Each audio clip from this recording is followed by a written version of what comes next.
to get all these resources, and you can see more of the stuff I put out here, all the content. In closing, the second closing, that was like a Baptist preacher. I said closing, and then like 30 seconds later, I actually said in closing again. Remember, you are resilient, you are resourceful, you are far more than your last job title. Don't let this get you down. Like, have your moment to reflect and then realize this is a pivot, this is a bounce back, this is an opportunity that you had to show you have faith. And in your next step, and in your next journey, in your next whatever, this is something even bigger and better for you.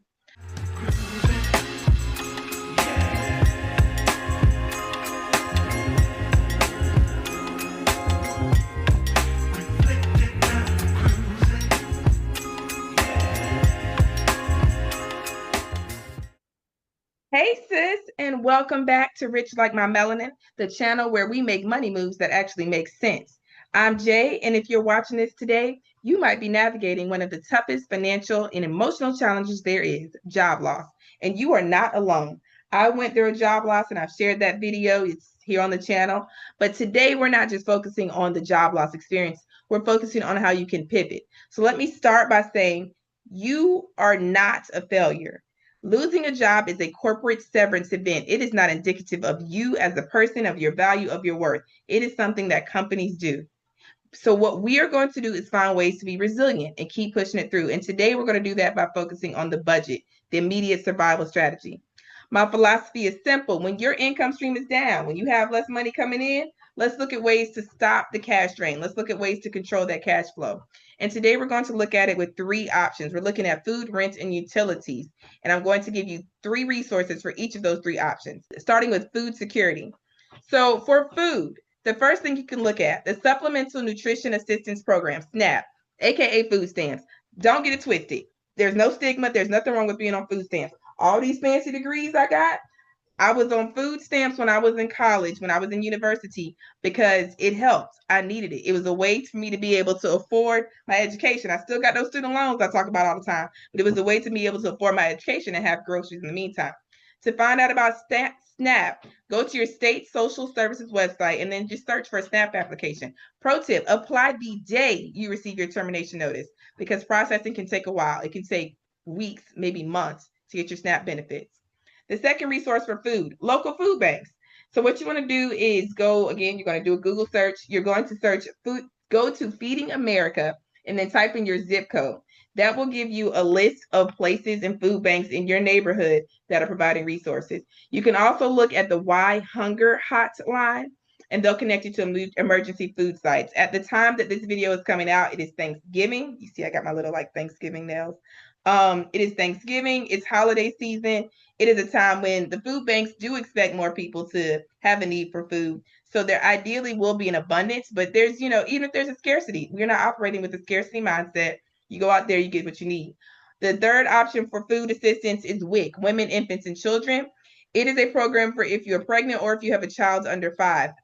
WIC provides these special supplementary foods. So like it can be used for formula, but also milk. It also has nutrition education and healthcare referrals. If this applies to you, if you are eligible for WIC, it is a must-use resource. It's right there. Go for it. Bottom line, there are services there to secure your basic needs. You pay for these. You pay taxes for these supplemental food programs. Get your money. Get your money out of them taxes. When it's a need for it, don't take it if you don't need it. Give it, make sure the people who actually need to get it. But you are paying taxes, get your money's worth. The second thing we're going to look at after food is your housing. So housing stability, rent, mortgage, all of that, a big part of what can seem like a liability and a concern. Because when you're living month to month, paycheck to paycheck, 1 month and you can feel like you're homeless. So you're like calling, a friend or a family member, hey, can I sleep on your sofa? Can the kids stay with you while I, sleep in the car? And again, you are not your job. You are valuable beyond that. Let's just find ways to be positive and move forward.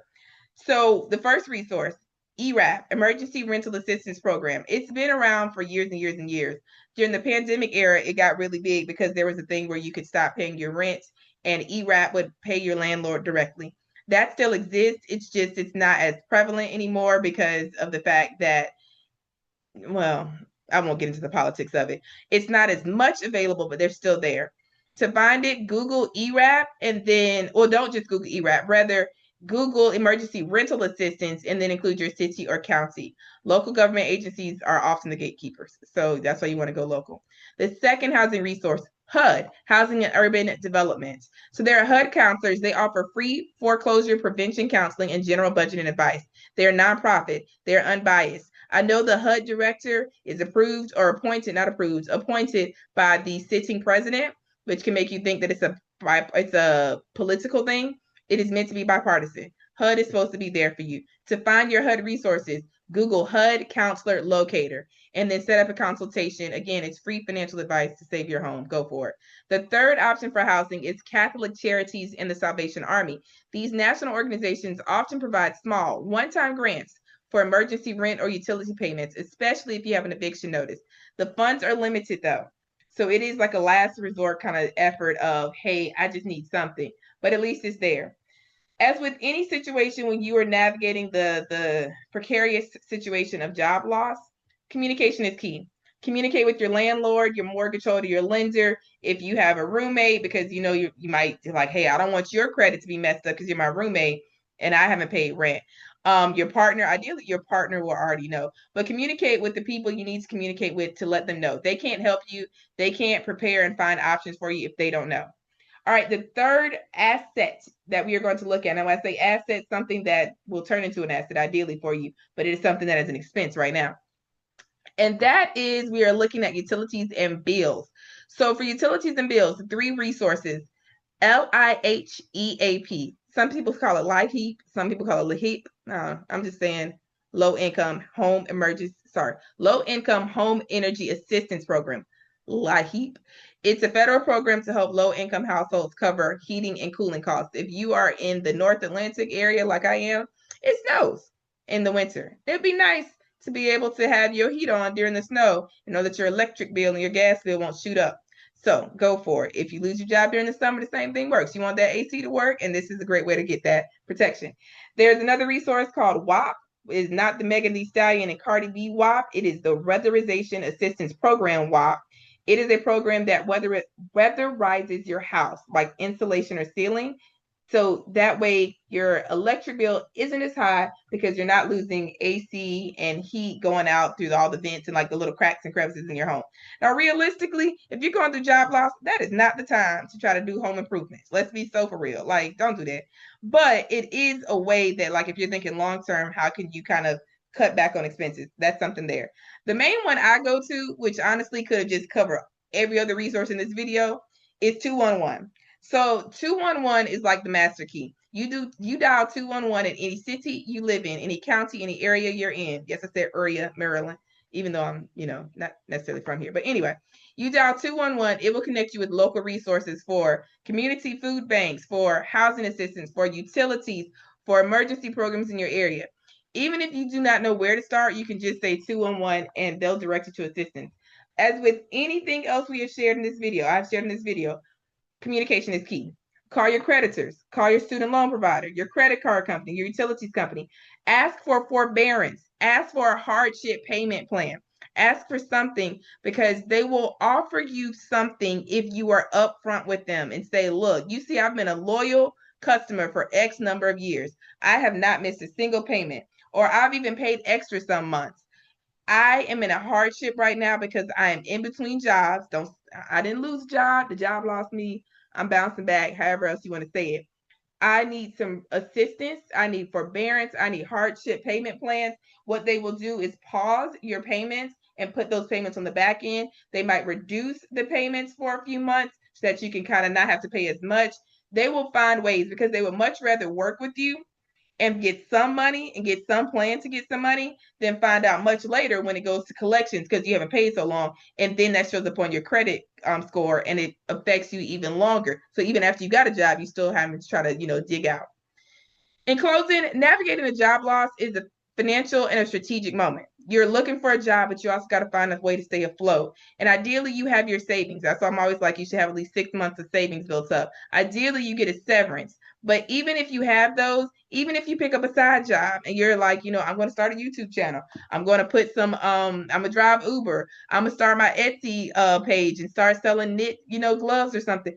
Whatever you do, It's also helpful while you're bringing in income, while you're working on your savings, it's helpful to cut down on your expenses. And that's what we did here today.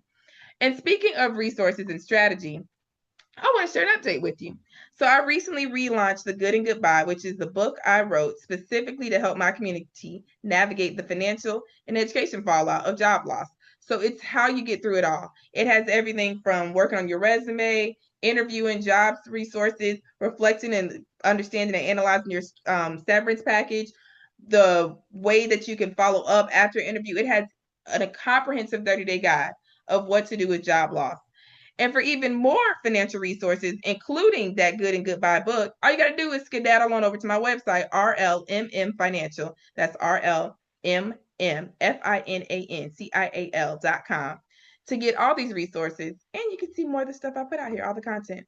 In closing, the second closing, that was like a Baptist preacher. I said closing, and then like 30 seconds later, I actually said in closing again. Remember, you are resilient, you are resourceful, you are far more than your last job title. Don't let this get you down. Like, have your moment to reflect and then realize this is a pivot, this is a bounce back, this is an opportunity that you had to show you have faith. And in your next step and in your next journey, in your next whatever, this is something even bigger and better for you. I'll catch y'all next week with more strategic financial wisdom and advice. And thank you for watching. Bye.